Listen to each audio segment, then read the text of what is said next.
Nadreen, establishment के मुकाबले में पाकिस्तानियों को बड़ा हौसला मिला है ये जो मिशन नूर था उसके बाद। और मिशन नूर मैं बड़ी आसानी से इसलिए कह रहा हूँ कि मैंने तो सारी तहकीक करके देख ली है। मुझे वो चीज़ें कहीं नहीं मिली जिन चीज़ों के बारे में दावे किए जा रहे थे कि ये गैर मुस्लिमों की एक जमात है उसके साथ इसको जोड़ दो, ये कादियानियों की एक जमात है उसके साथ इसको जोड़ दो। ये एक्चुअली एक पम्फलेट जारी किया गया था जिसको देखने के बाद पाकिस्तान तहरीक इंसाफ की क़यादत में से कुछ लोग घबरा गए और कुछ दीगर लोग जो हैं वो भी घबरा गए। तो इसको सिंपल करें, जो ओवरसीज पाकिस्तानी हैं जो बाहर रहते हैं पाकिस्तान से, उन्होंने डरने से इनकार कर दिया। उन्होंने कहा जी ऐसी तैसी, हमने अपना नाम तब्दील नहीं करता। भाई अल्लाह ताला ने कुरान पाक 1400 साल पहले नाजिल किया, उसमें नूर का जिक्र है, और बाद में कोई भी किसी का भी नाम हो नूर, इससे क्या फ़र्क पड़ता है। ये जाहिद बिशकूरी साहब हैं, इन्होंने पाकिस्तान में जो कादियानियों की लीडरशिप है उससे भी रब्ता किया और उनसे भी पूछा कि जनाब ये कोई मिशन नूर नामी या कोई 20 सितंबर से रिलेटेड आपका कोई मिशन या कोई ऐसी चीज़ या कोई ख़ास खसूसियत इस हवाले से है। उन्होंने साफ इनकार कर दिया। उन्होंने कहा ये हमारा इससे कोई ताल्लुक़ नहीं है और ना ऐसी कोई बात है। मामला पता क्या है? मामला ये है कि इसको मुतनाज़ करना था, खौफजदा करना था, और कई लोग जो है वो शाह से ज़्यादा शाह के वफादार निकल आए। कई लोगों से बेवकूफ़ी हो गई, लेकिन जिनसे बेवकूफ़ी हुई, बजाय इसके कि वो बेवकूफ़ी के ऊपर डटे रहते, उन्होंने बाकायदा खुद आकर अजानें दी और अपनी वीडियोस जो है वो पोस्ट की। तो इससे ज़रा सूरत हाल उनके लिए भी बेहतर हो जाती है। अब नादरीन, यही तो खौफ है जिसको तोड़ना है। ये पाकिस्तान की एस्टेब्लिशमेंट या एजेंसियां करती क्या हैं? ये आपको अलग अलग हथियारों से डराते हैं। कभी आपके ऊपर मदद का हथियार लगाते हैं, कभी करैक्टर असैसिनेशन करते हैं, कभी आपके कारोबार को तबाह करते हैं, कभी आपके इवन आपकी उबल वतनी के ऊपर शक करते हैं, आपको गद्दार डिक्लेयर कर देते हैं।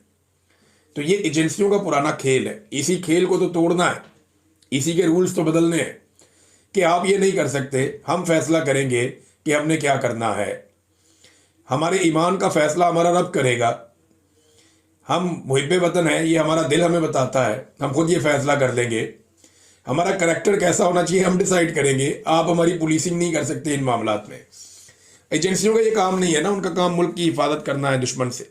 वो काम करें और हम इस मुल्क के मालिक हैं, यानी हम ही से तनख्वाह लेते हैं, हमें ही सर्टिफिकेट देते हैं कि भाई तुम्हारा किरदार ये होना चाहिए, तुम इस तरह मुहिब्बे वतन बनो, या तुम्हारे ईमान के तकाजे ये हैं। ये काम एजेंसियों का करने का नहीं है। एजेंसियों के अहलकार जो हमसे तनख्वाह लेते हैं, हम टैक्स देते हैं जिस पे वो पलते हैं, वो कैसे ये कर सकते हैं? हमारे साथ ये ज्यादती वो नहीं कर सकते। अब आज़ान देने वाले अफराद की गिरफ्तारियों की भी इतलात आ रही हैं। कुछ लोगों को गिरफ्तार किया गया, मचियाना साहब की इतला आई, वो गिरफ्तार हो गए हैं। आलिया हमजा साहिबा ने बताया कि फ़लाँ लोग जो है वो गिरफ्तार हो गए, खबरें आ रही हैं। तो अब इस पर भी कोई मुफ्ती तकी उस्मानी साहब या मुफ्ती मुनीब साहब या कोई और जो सरकारी मुल्ला है, वो इसके ऊपर भी अपना स्टेटमेंट दें ना और बताएं ना कि क्या अजान देने के ऊपर किसी को गिरफ्तार किया जा सकता है? कि अगर कोई शख्स अजान दे रहा है, अपने रब को पुकार रहा है, तो क्या उसे गिरफ्तार किया जा सकता है? ऐसी कोई ऑप्शन है? मेरी तो समझ से बाहर है कि ये मौलवी सिर्फ इमरान खान के खिलाफ ही जागते हैं, या जब इन्हें एस्टेब्लिशमेंट कहती है तभी इनकी आंख खुलती है, अदरवाइज ये सोते ही रहते हैं। अब ये आप देखें ना, एस्टेब्लिशमेंट ये काम कितना पुराना कर रही है। आपको याद होगा इस्लामी जमहूरी इत्तेहाद हुआ करता था एक, ये तहरीक इस्तेहकाम पाकिस्तान, नवाज शरीफ साहब इसमें भी होते थे, आपको याद होगा। ये उस वक्त भी एस्टेब्लिशमेंट चलाती थी इन सारे कठपुतलियों को। ये उस दौर का अगर आप एक इश्तिहार देखें, बेनज़ीर भुट्टो साहिबा के दौर का, शुरू का, तो उसमें इश्तिहार में क्या लिखा हुआ है? ये एस्टेब्लिशमेंट उस वक्त किस तरह के सर्टिफिकेट बांटती थी। लिखा है कि भारत के यार, इसराइल के वफादार, पीपल्स पार्टी के गमख्वार। अंदाजा करें आप, ये एस्टेब्लिशमेंट का उस दौर का। आज भी वही खेल खेल रहे हैं, ना इनके अल्फाज बदले, ना इनका तरीका वारदात बदला, यानी ये उसी पुराने पैटर्न पे चल रहे हैं। लेकिन अब इनका मुकाबला नई नस्ल से है, टक्कर के लोग हैं। ये जो नई नस्ल है ना, इनके पास बड़े ज़बरदस्त आइडियाज़ हैं। रिजवान गलज़ी साहब ने बड़ी ज़बरदस्त बात की कि गोली आइडिया का मुकाबला नहीं कर सकती। आइडियाज़ बहुत आगे की चीज़ होते हैं, वो दिमाग में पैदा होते हैं, आप उन्हें गोली उसे भून नहीं सकते, और वो आपको शिकस्त देते हैं। और यही हुआ है। देखिए अब ये पुराना जो एक इश्तिहार है, इसके अंदर क्या लिखते हैं ये जनाब, उसमें लिखा जी कि वाशिंगटन में बेनज़ीर हुकूमत के लिए लॉबी करने वाला मार्क सेगल यहूदी है। पीपल्स पार्टी की हमायत में अमरीकी इमदाद बंद कराने की धमकी देने वाला कांग्रेसमैन यहूदी है। राजीव गांधी का कहना है बेनज़ीर भुट्टो की दोस्ती पर हमें फ़ख्र है। سلمان رشدی کا کہنا ہے میرا ووٹ پاکستان میں ہوتا تو بے نظیر بھٹو کو دیتا. اب یہ ساری چیزیں جو ہے نا وہ لگا کے اور جناب مسالے تیار کر کے اس وقت نوائے وقت ان کا بہت ساتھ دیتا تھا ہمیشہ سے، کیونکہ اسٹیبلشمنٹ کا پٹھو اخبار تھا اس دور میں. نظامی صاحب جو ہے ان کے بڑے تعلقات ہوتے تھے جرنیلوں کے ساتھ اور یہ شریفوں کے ساتھ اور یہ پوری جو تحریک تھی اس کے ساتھ، تو جناب یہ مل جل کے گیمیں ڈالا کرتے تھے. یہ جناب وہی کارڈ پرانا دوبارہ کھیلا جاتا ہے. میں نے آپ کو ماضی سے ایک مثال نکال کر آپ کو میں نے اسی لیے آج دکھائی ہے. ناظرین، رانا ثناء اللہ صاحب نے ایک دفعہ پھر تصدیق کر دی ہے اس بات کی جو ہم بار بار کرتے ہیں لیکن اسٹیبلشمنٹ بھاگ جاتی ہے. یاد ہے سہیل وڑائچ صاحب نے یہی بات کی تھی، تو سہیل وڑائچ صاحب سے ناراضگی ہو گئی تھی. وہ آج تک آرمی چیف کو بنانے کے لیے میٹھے میٹھے کالم لکھتے ہیں. وہ آج تک اسٹیبلشمنٹ کا غصہ دور کرنے کے لیے میٹھے میٹھے کالمز لکھتے ہیں، میٹھی میٹھی باتیں کرتے ہیں، خوشامد اور تعریفیں کرتے ہیں آرمی چیف کی کہ ان سے زیادہ عقل مند کوئی نہیں، ان سے زیادہ خوبصورت کوئی نہیں، ان سے زیادہ باوقار کوئی نہیں، ان سے زیادہ بہترین کوئی نہیں، ان سے زیادہ عاجزی اور انکساری والا کوئی نہیں، ان سے زیادہ بہادر کوئی نہیں. یہ سارا کچھ جو ہے وہ پرزانہ کی بنیاد پہ یہ لکھتے ہیں. بہت زیادہ خوشامد کر رہے ہیں اور میٹھے میٹھے کالم لکھ کے کوشش کر رہے ہیں کہ کسی طرح آرمی چیف کا غصہ کم ہو جائے. کیونکہ سہیل وڑائچ صاحب نے وہ کہانی جو آرمی چیف صاحب نے کہی وہ سنا دی تھی باہر آ کے کہ جناب یہ تو کہتے ہیں کہ معافی مانگے عمران خان.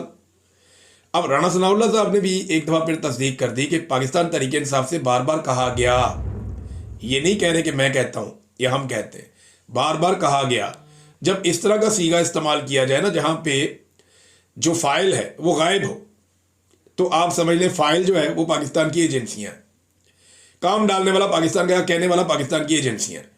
ان کا پاکستان تحریک انصاف سے بار بار کہا گیا کہ صدقے دل سے معافی مانگ کر اپنے معاملات ٹھیک کریں، یعنی آپ کو معافی مانگنی پڑے گی پھر آپ کے معاملات ٹھیک ہو گئے. تو عمران خان تو معافی نہیں مانگتا بھائی، اب تک کی جو اطلاع ہے اس کے مطابق تو عمران خان معافی نہیں مانگتا. اور یہ آپ کی خواہش ہی رہ جائے گی کہ عمران خان کو اب ڈرا ہوا دیکھیں یا اس سے آپ معافی منگوائیں. اب عمران خان کا کرنا کیا ہے یہ پاکستان کی اسٹیبلشمنٹ کو سمجھ نہیں آ رہی، کیونکہ وہ ان کے سینے کے اوپر چڑھ کر بیٹھا ہے اور عمران خان پیچھے ہٹنے کو تیار نہیں ہے.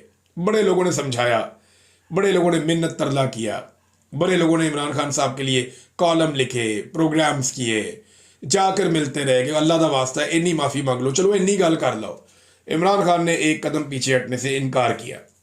تو یہ ہے جناب اب تک صورتحال. رانا ثناء اللہ صاحب نے بھی اسی خبر کی تصدیق کر دی ہے. ناظرین، بڑی خبر جو آنے جا رہی ہے نا وہ آ رہی ہے آزاد کشمیر سے. آزاد کشمیر میں عوامی ایکشن کمیٹی ایک بڑا ایکشن کرنے جا رہی ہے. ان کے بڑے سنجیدہ اور دیرینہ مطالبات ہیں اور جائز مطالبات ہیں.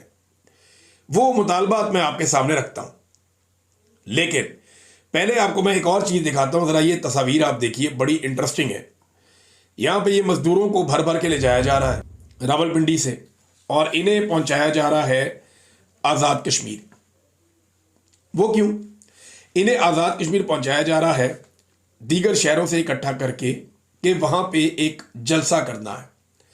لگ بھگ 1 درجن کے قریب سیاسی شخصیات اور جماعتیں اکٹھی کی گئی ہیں اور اتنے سارے گروہوں کو اکٹھا کر کے وہاں پہ بھی ایک پی ڈی ایم اسٹیبلشمنٹ نے بنائی ہے، وہاں کی حکومت کو بھی ساتھ ملایا ہے اور ملا کر اب ان کا ایک جلسہ رکھ لیا. یہ جلسے کا اگر آپ سٹیج دیکھیں تو سب کے منہ لگائے ہوئے ہیں، بہت زیادہ بندے ہیں. تو یہ سارے جو ہیں جناب اسٹیبلشمنٹ کے ساتھ مل کر تو عوامی ایکشن کمیٹی کے خلاف نکل پڑے ہیں.